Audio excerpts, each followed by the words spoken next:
Se você não cumprimentou ninguém ainda esta noite, que você possa cumprimentar esta pessoa, dar-lhe uma palavra de bênção, uma palavra que abençoe. Se você não conhece ainda a pessoa, apresente gentilmente pelo seu nome, seu próprio nome, para que a pessoa possa então conhecer-te, conhecer um pouquinho de você. Nesta noite, eu gostaria de compartilhar um texto que se encontra no 7º livro da Bíblia, o livro dos Juízes de Israel, capítulo de número 7. Então, você possa procurar o texto na sua Bíblia, e a você que nos visita, que não tem uma Bíblia, você também pode acompanhar o texto que se encontra na tela, que está projetada a todos neste local. Podemos fazer a leitura do texto inicial de pé, aqueles que puderem ficar de pé.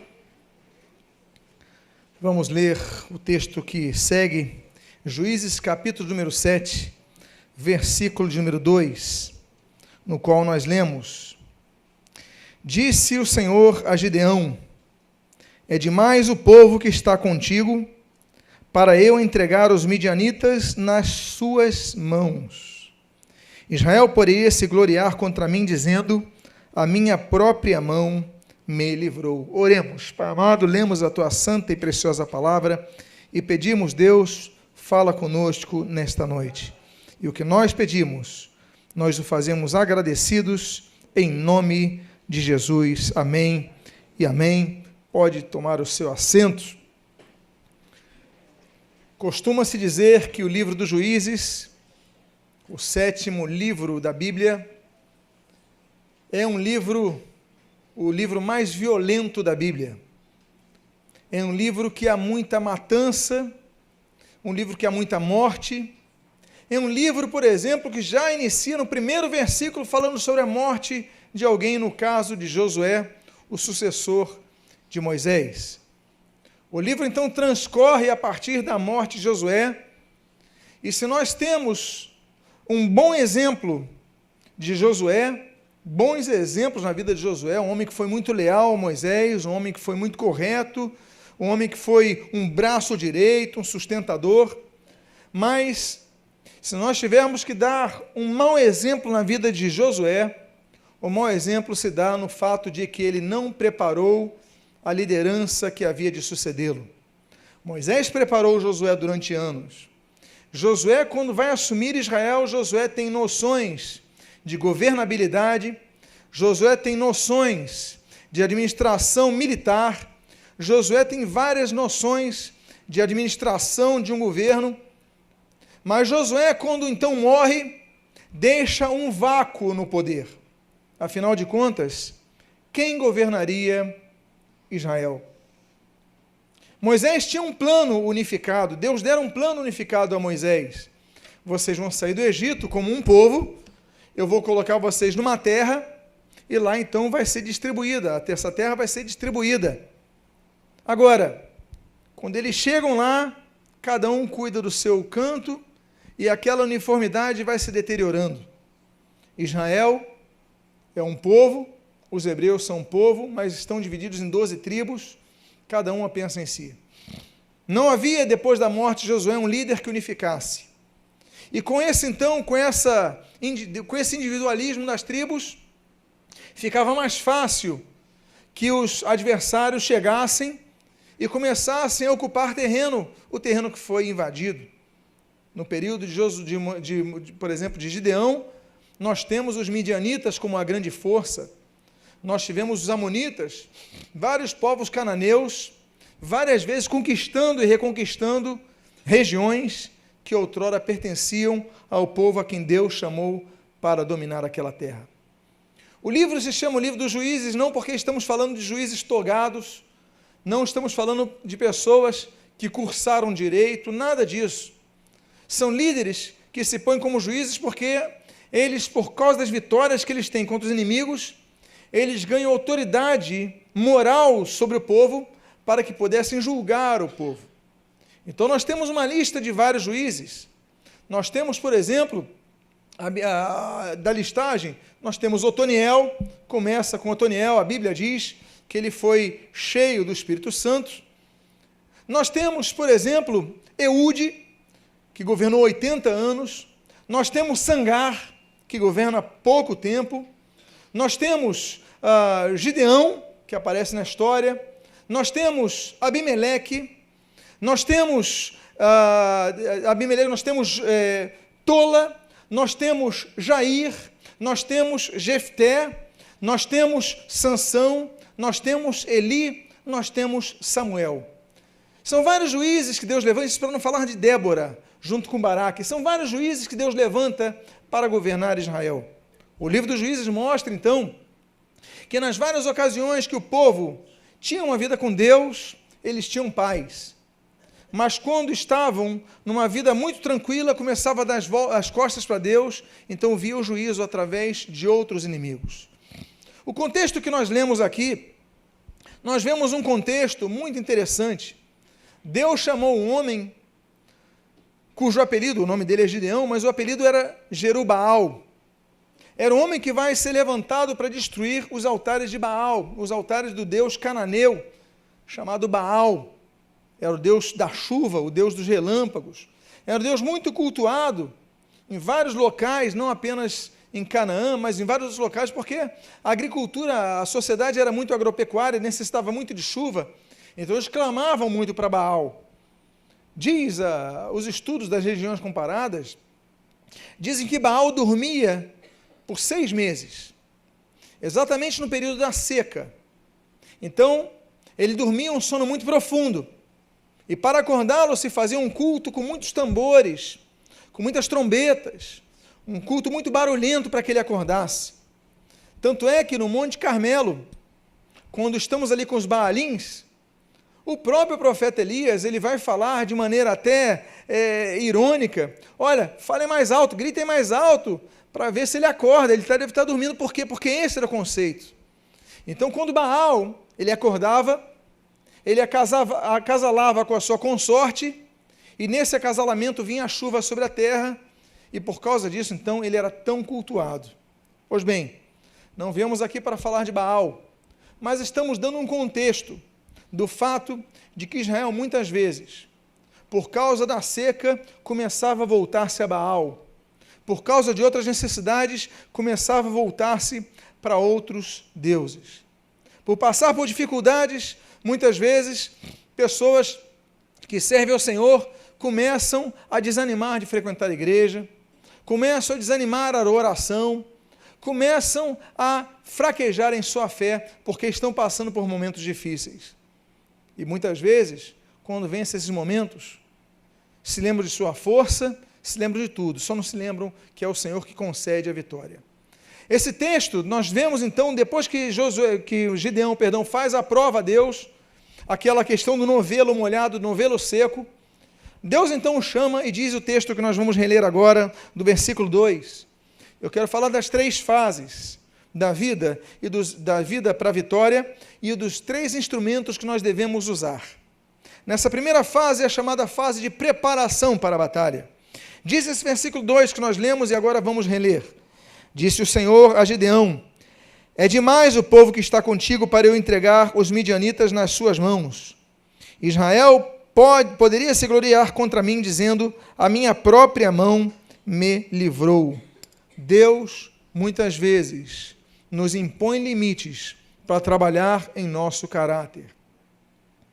Deus, ele não aproveitou, me permitam aspas nessa expressão, a força que Gideão tinha. Ele tinha muita gente disponível para ir para a batalha. Deus falou: olha, tem gente demais, porque Israel poderia se gloriar dizendo: a minha própria mão me livrou. Há momentos que nós percebemos em nossa vida que daqui a pouco, onde estão nossos amigos, onde estão nossos apoios, onde estão as pessoas que nós podíamos contar, e naquele momento de tanta dificuldade nós vemos, estamos sozinhos, não tem ninguém para me ajudar agora, então eu estou perdido, eu estou aflito, mas é nesse momento, muitas vezes, que você se aproxima de Deus. Quantos aqui se aproximaram de Deus, como diz o ditado, o jargão evangélico, não pelo amor, mas pela dor? Quantos se aproximaram de Deus quando estavam se sentindo sozinhos, debilitados, isolados, fracos? Quando estavam no meio do deserto, Deus delimitou, Deus falou, não quero todos, eu quero que tenha um grupo menor. Muitas vezes Deus permite que você vá para o deserto, muitas vezes Deus permite que você passe por uma situação que você se vê sozinho numa circunstância. Ah, mas meu pastor não está do meu lado, meu discipulador não está do meu lado, o diácono não está aqui, o irmão de oração não está aqui, eu estou sozinho.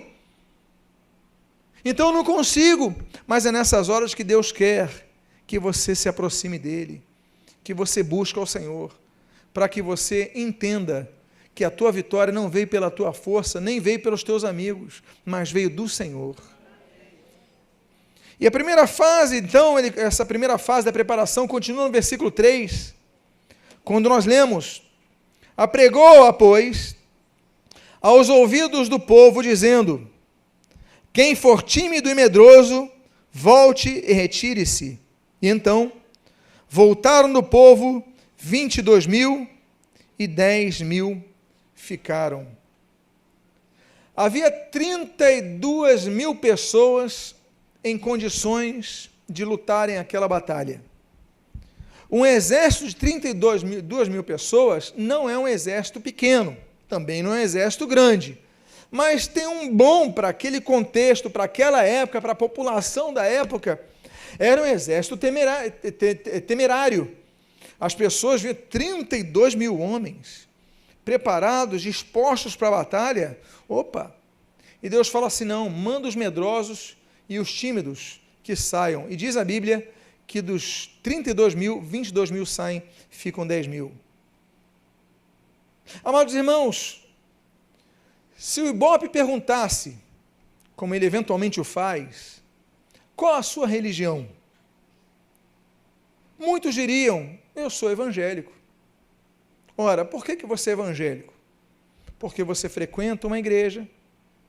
Muitos vão dizer que são evangélicos porque um dia frequentaram a igreja, ou porque um dia foram batizados numa igreja. Sou evangélico. Mas se nós formos espremer quantos têm uma vida com Deus, esse percentual cairia em muito, como caiu o número de soldados disponíveis a Gideão. Por quê? Porque ele falou dos tímidos e dos medrosos. Ali falou de pessoas que elas não detêm a ousadia que a fé exige. E, meus amados irmãos, cristão não é o que frequenta a igreja, é o que vive uma vida de fé. A Bíblia diz em Romanos capítulo 1, versículo 17, o que Paulo escreve nesse texto, ele ecoa ao texto do profeta Abacuque no capítulo 2, versículo 4, quando o autor sagrado assim diz que o justo viverá pela sua fé. O que nos caracteriza é a nossa fé. Se nós temos fé, nós oramos com fé. Se nós temos fé, nós andamos em fé. Se não temos fé, nós agimos com fé. Se nós temos fé, nós falamos palavras de fé. Se nós temos fé, nós vislumbramos questões que agora não estão em nossas mãos, mas nós temos certeza que nós vamos alcançar. Ter uma vida de fé, então, não é ter uma vida de crença, mas ter uma vida de experiências. Porque muitos têm crenças, mas no momento do conflito, abandonam suas crenças, desistem, desanimam. Deus fala, Gideão, você tem 32.000 soldados, mas quem não tiver com coragem, quem não tiver com ousadia, quem tiver muito desanimado, sai do grupo. Sabe por quê que Deus fala isso? E você nota que 2/3 saem, porque as pessoas com medo contagiam as pessoas de fé. É contagioso. Deus manda tirar porque a pessoa que tem medo, ela desanima a pessoa que não tem medo.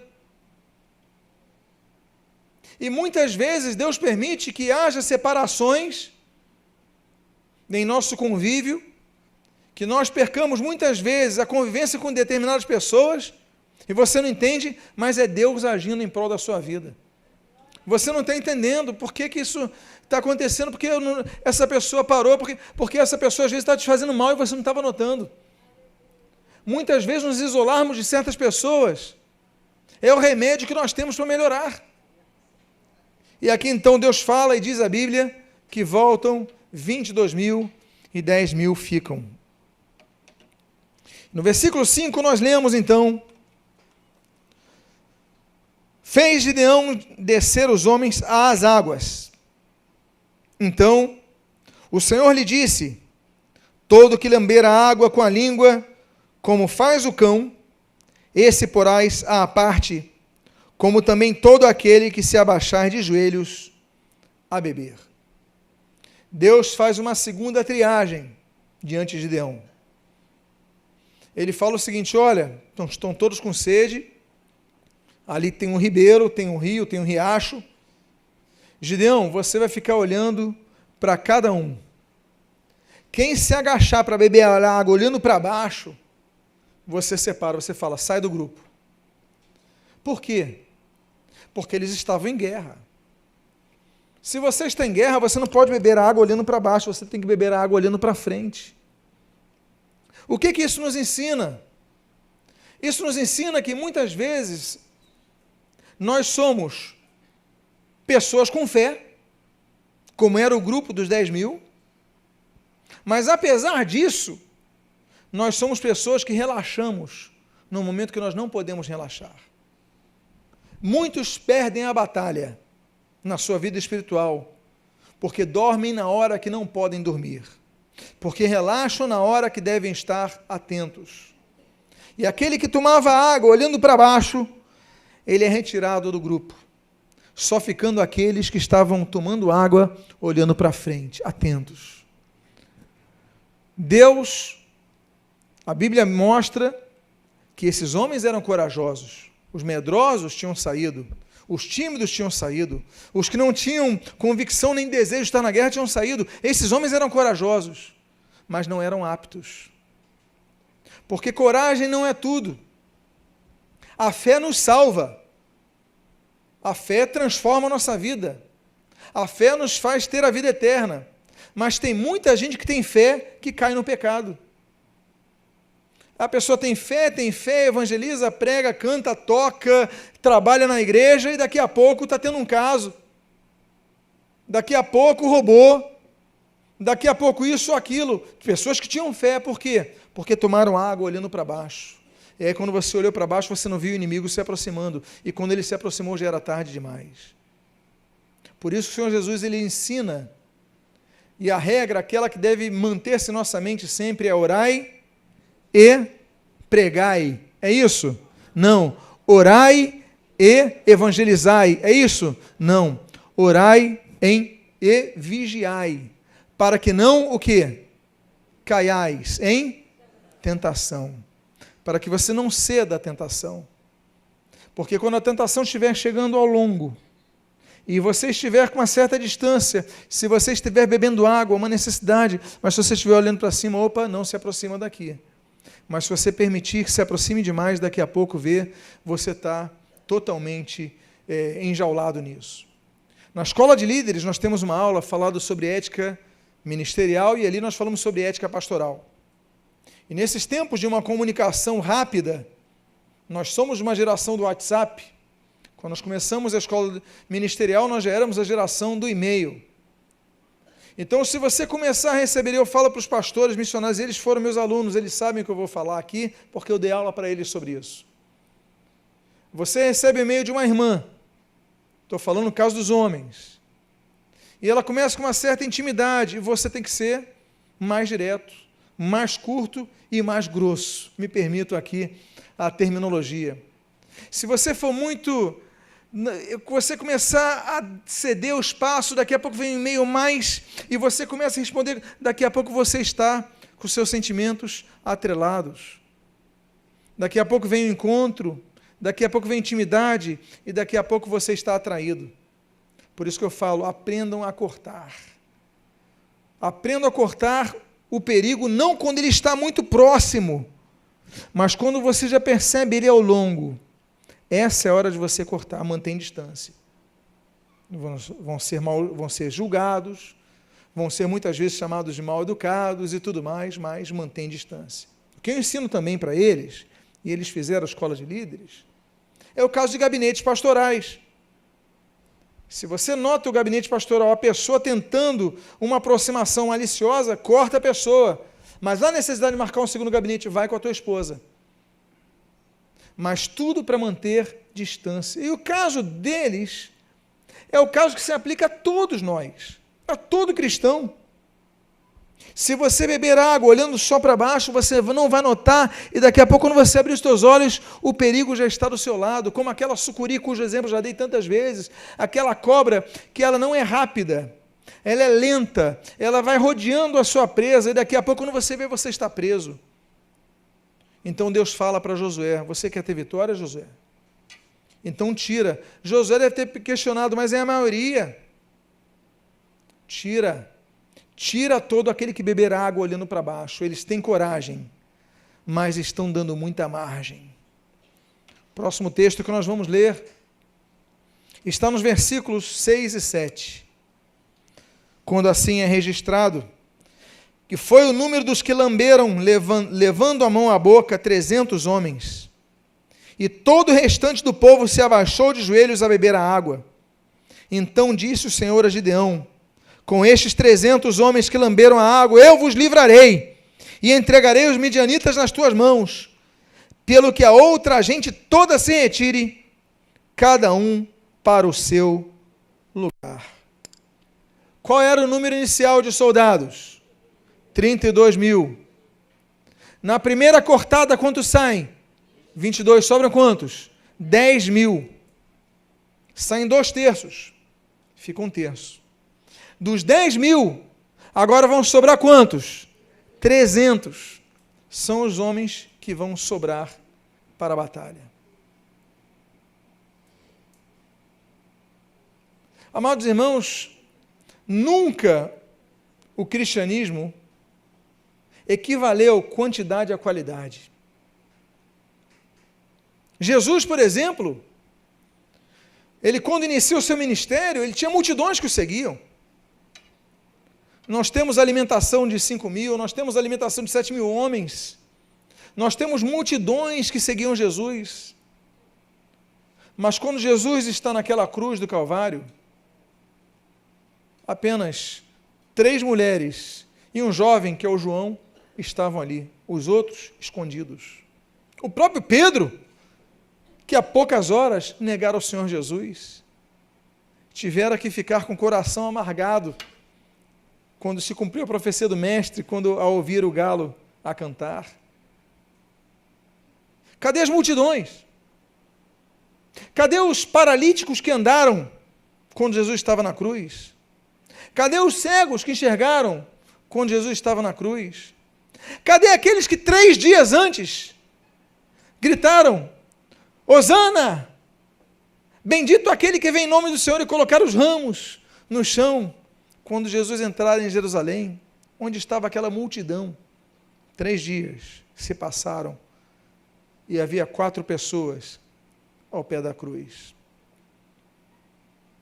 O fato é que a multidão que havia disponível para guerrear a batalha não era o que Deus esperava dele. Deus esperava só 300 homens de 32.000. Muitas vezes você está na própria igreja, e na própria igreja você tem pessoas que te atrapalham na caminhada. Na própria igreja, muitas vezes você olha pessoas como exemplo de vida, que dão um mau exemplo, você começa a imitar as pessoas, você tinha uma vida correta e começa a se desviar, começa a pegar os maus hábitos dos outros, os maus costumes dos outros, dentro do arraial de Israel, dentro da própria igreja. Deus fala: manda retirar, porque a batalha, como ele diz aqui, entregarei os midianitas nas tuas mãos com esses 300. Às vezes a nossa vitória, ela não vem com a quantidade de pessoas que nos cercam, mas vem com as pessoas de fé e vigilância que estão aos nossos lados. Você notou então as duas triagens? A primeira, só pessoas de fé, mas a segunda, só pessoas que vigiavam. São os 2 tipos de pessoas, são as 2 virtudes que nós devemos procurar ver nas pessoas com as quais nós podemos compartilhar as nossas lutas. Pessoas que têm fé e pessoas que vigiam. Porque é assim que Deus define a Gideão. Com essas pessoas, com esses 300, é que eu vou entregar os midianitas nas suas mãos. Meu Deus! 300 pessoas, um exército, 300 pessoas. 32 mil? Tá bom, bom número. Mas 3 mil? 10%? Eu falei 10%, eu estou falando 1%, não é isso? Eu tinha falado errado, me desculpe a conta. Mas com 10%, 3 mil, já seria um exército pequeno. Agora, 300? Eu imagino que Gideão ficou preocupado. Eu ficaria preocupado. 300 é um esquadrão suicida. 300? O que é 300 para ganhar uma batalha? Mas Deus eliminou a maioria para que ele tivesse a experiência de entender que é Deus quem vence as batalhas, que nós não podemos vencer. Eu falei da primeira parte, que a primeira parte dessa batalha é a parte da preparação. Agora nós vamos à segunda parte na batalha, porque não adianta você se preparar se você não se organizar. Então a segunda parte de qualquer batalha é depois de você estar preparado, você se organizar. Porque você se preparou, tem homens de fé, tem armamento, tem equipamento, você tem guarnição, você tem comida, você tem tudo. Mas espera aí, para onde nós vamos? Tem que haver uma organização, tem que haver uma estratégia. E aí nós vamos para o versículo 12. Quando nós lemos, os midianitas, os amalequitas e todos os povos do Oriente cobriam o vale como gafanhotos em multidão, e eram seus camelos em multidão inumerável, como a areia que há na praia do mar. Deus diminui e o adversário aumenta.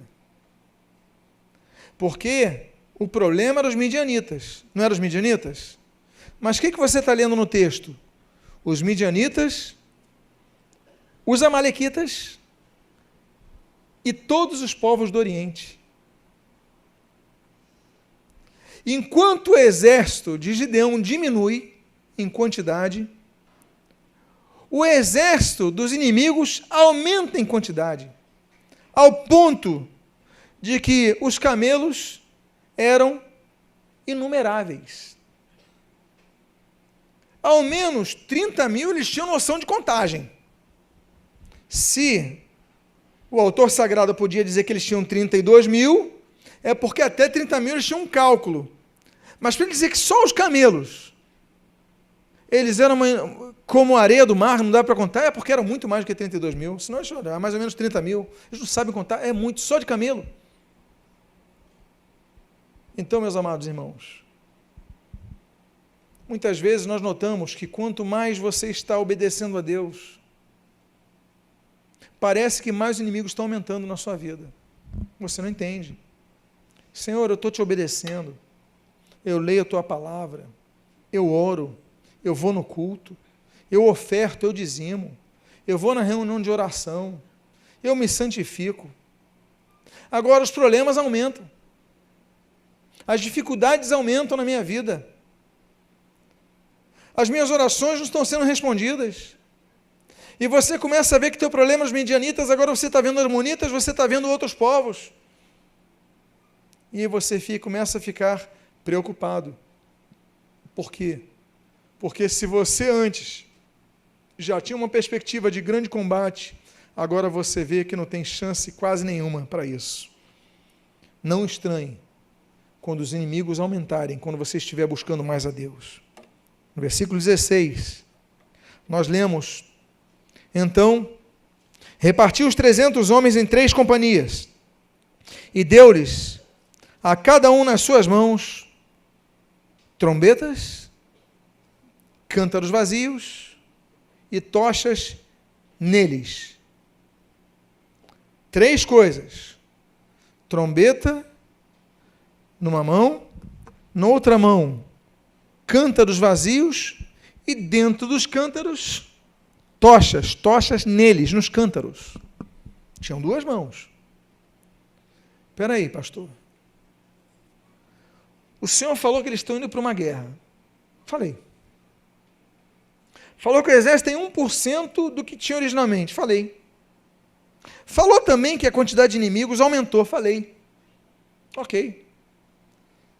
Aí a orientação de Deus é para darem trombeta numa guerra. Tudo bem. Cântaros vazios. Se tivesse cântaro com água, é para beberem água, óleo para aquecer à noite. Mas peraí, cântaro vazio. E dentro do cântaro tocha. Onde está a espada? Onde está um escudo? Você encontrou no texto? Eu não consegui encontrar. Você encontrou? Não tem espada, não tem escudo, são um exército, quase uma guarnição, mas o que começa a acontecer aqui? Diz a Bíblia, repartiu os 300 homens em 3 companhias. Nós devemos nos organizar para vencer a batalha. Organização. Amados irmãos, quantas coisas nós perdemos porque não somos organizados? Pessoas perderam emprego porque perderam a hora de acordar para a entrevista. Eu não vou perguntar se já aconteceu com alguém aqui não, porque vai ficar constrangedor. Mas já pode ter acontecido. Às vezes nós vemos reportagens no jornal sobre prova do vestibular, prova do Enem. Aí eles pegam as pessoas que chegam quando o portão fecha. Já viram essas entrevistas? Olha, vamos filmar aqui, tem um jovem correndo, aí o cara fechando o portão, aí a pessoa começa a chorar. Ah, mas o ônibus atrasou. Mas você tinha que ter previsto isso. Quantas pessoas perdem o voo do avião, porque elas calculam, não, daqui para o aeroporto eu vou gastar 40 minutos. Só que elas não contabilizam que o pneu do seu carro pode furar, nem que o pneu de um cara que está na frente pode furar e trazer trânsito. Não prevê uma blitz, não prevê uma poça d'água numa chuva. Ela calcula que o tempo vai estar tranquilo, tudo bem. Aí perde o avião, chora, ainda processa a companhia aérea. E perde. Porque no contrato já prevê isso. Por quê? Desorganização. Organização exige disciplina. Por exemplo, com o horário. E na nossa vida cristã, exige disciplina com os assuntos espirituais. O Senhor Jesus, ele ensina, olha, buscai, pois, em primeiro lugar, o reino de Deus e a sua justiça, e as demais coisas serão acrescentadas. Organização. Prioridades. Buscai, pois, em primeiro lugar, prioridade. O reino de Deus e a sua justiça, e as demais coisas vão ser acrescentadas, elas vão vir para a pessoa que é organizada. A disciplina cristã exige de nós uma disciplina para a oração, exige de nós uma disciplina para a leitura da Bíblia, exige de nós uma disciplina para congregarmos na igreja. Temos que ser pessoas disciplinadas com nossos bens, temos que ser pessoas disciplinadas, porque a Bíblia não diz que eles foram um bando de 300 pessoas, diz que ele separou em 3 companhias, de 100 pessoas cada. Agora, o mais interessante é o material que eles vão usar. Continua o texto, então, no versículo 17, dizendo, e assim o texto registra, e disse-lhes, olhai para mim, e fazei como eu fizer, e chegando eu às imediações do arraial, como fizer eu, assim fareis. Outra coisa que nós aprendemos é a responsabilidade de sermos pessoas que têm responsabilidade, a ponto de sermos o exemplo dos outros. Meu pai um dia me disse uma coisa, quando era criança, o seguinte, olha, se você me ver um dia entrando bêbado em casa, e eu te disser para não beber, você não precisa me obedecer, porque eu não vou ter moral para dizer isso a você. Tem pessoas que querem ensinar aos outros aquilo que não fazem. É o fumante que fala para o filho, filho, não fuma porque isso daí faz mal. Que moral você tem? Você pode ter e nós ouvimos uma pregação maravilhosa na sexta-feira sobre isso, sobre o exemplo, falar muito mais do que as palavras. Que moral eu tenho como líder de exigir alguma coisa que eu não estou vivendo? Que moral cada um de nós tem para ensinar aos filhos aquilo que não estão vivendo? Meus filhos estão aqui. Minha esposa está aqui. Eles podem confirmar se o que eu prego é o que eu vivo. E eles têm moral, e eu tenho que ter moral para ensinar aquilo. E, meus amados, nós temos que ser assim. O Gideão fala o seguinte: olha, olhai para mim, e fazei como eu fizer. Porque Gideão teve várias falhas. Gideão falhou na sua vida familiar. Gideão é um homem que tem 70 mulheres. Que tem várias mulheres, tem 70 filhos, perdão. E tem problemas quando nasce o Abimeleque, que vai ser um dos juízes de Israel, antes de Tola, antes de Jair, vai ser o Abimeleque. Ele vai causar um problema muito grande, porque ele vai mandar matar os irmãos para reinar sozinho. Só sobra um chamado Jotão. Ele aniquila os seus irmãos. Mas Gideão, ele tem características muito boas, porque quando ele ia à guerra, ele falou: me sigam, façam o que eu faço. Nós devemos fazer o mesmo. Quando nós vivemos uma vida cristã, nós devemos viver a vida cristã não apenas da boca, mas em nossas ações. E continua o texto dizendo: e quando eu tocar a trombeta, e todos os que estão comigo estiverem, então, vós também tocareis a vossa ao redor de todo o arraial, e direis: pelo Senhor e por Gideão. Duas questões aqui: princípio de autoridade espiritual e ordem, um momento certo. Quando eu tocar a trombeta, todos que estiverem aqui comigo vão também tocar a trombeta. Não é cada um numa hora, não é cada um por si. Há uma organização. As igrejas que estão espalhadas na terra, elas têm uma liderança, elas têm uma organização. Quando eu tocar, vocês tocam. Tem que haver uma ordem, assim como numa casa tem que haver uma ordem. Tem os pais, tem os filhos, tem uma ordem na casa. Deus estabelece isso. Nós fizemos um estudo bíblico longo sobre o princípio de autoridade, não vou repetir. E não apenas isso, olha, toquem quando eu tocar. Mas Gideão ele fala: olha, quando vocês tocarem, vocês vão dizer: pelo Senhor e por Gideão, estamos unidos, devemos nos unir, devemos estar juntos, não é cada um por si, não é por mim, por meus, não, é por Gideão, estamos juntos numa mesma direção, temos que guerrear unidos, a sua família tem que guerrear unida, você tem que guerrear com tua família junta, nós não podemos ser individualistas, nós aprendemos com isso, que nós devemos quebrar todo orgulho e individualismo e lutarmos pelo coletivo.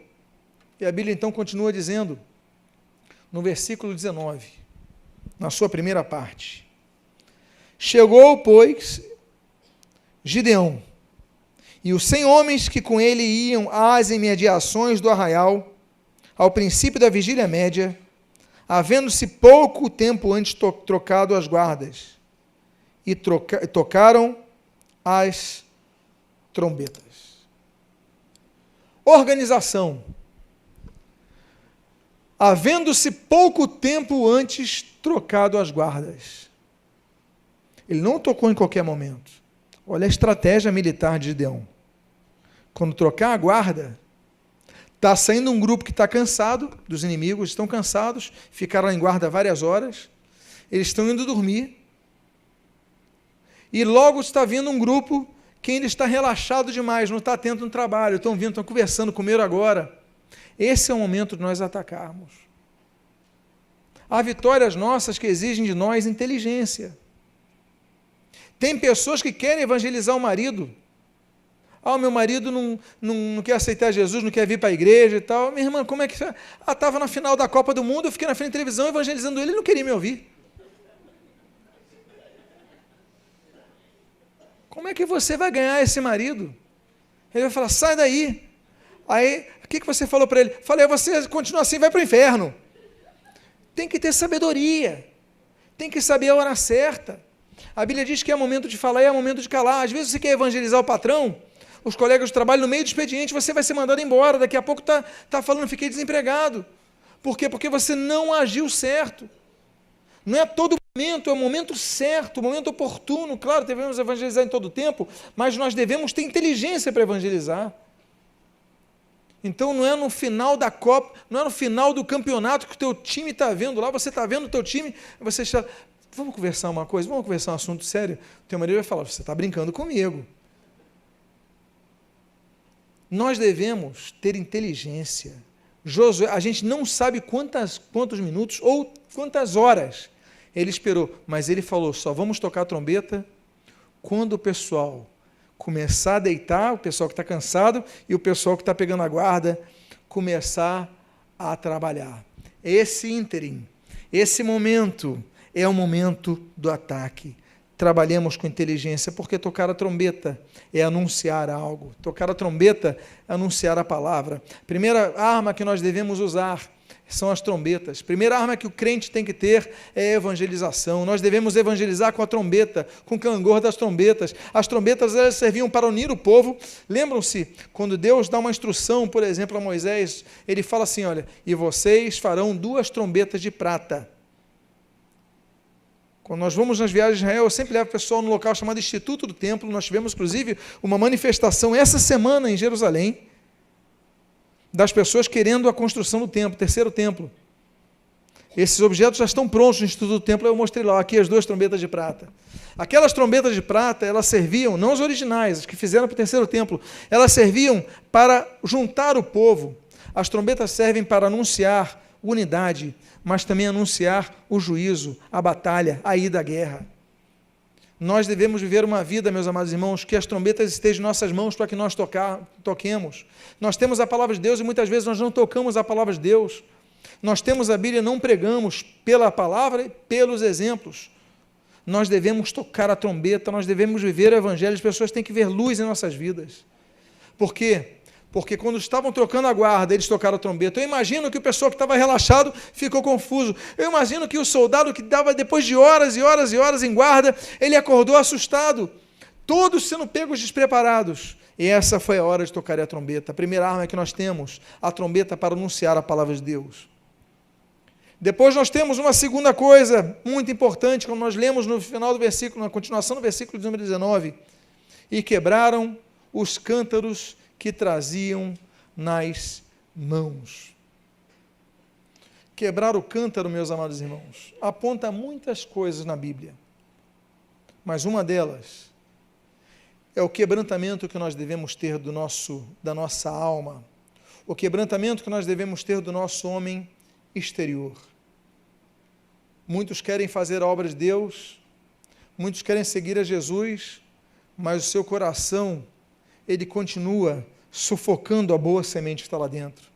Você fala assim, mas eu conheço a palavra, eu ouço a palavra, hoje eu vou começar a ter uma vida certa com Deus, mas na segunda-feira você não ora, na terça-feira você não lê a Bíblia, domingo seguinte você falta ao culto, porque está chovendo, porque está frio, porque está calor, porque está sol, porque você não está afim, porque aí você tem vários motivos, aí você não vai, você tem uma vida, porque você não quebranta. Você não consegue priorizar as coisas do reino de Deus em primeiro lugar, colocar em primeiro lugar as coisas do reino de Deus. Por quê? Porque a casca da semente não é quebrada. O Senhor Jesus diz, olha, se a semente não morrer, ela não vai poder vingar. Porque a casca da semente, ela precisa, para a semente vingar, para qualquer semente vingar, aquela semente que está dentro de uma casca, ela precisa romper a casca e ela começa a crescer. Mas se ela não romper a casca, se a casca for muito grossa, ela não consegue, ela é sufocada e ela morre. Toda planta é assim. Nosso espírito é assim.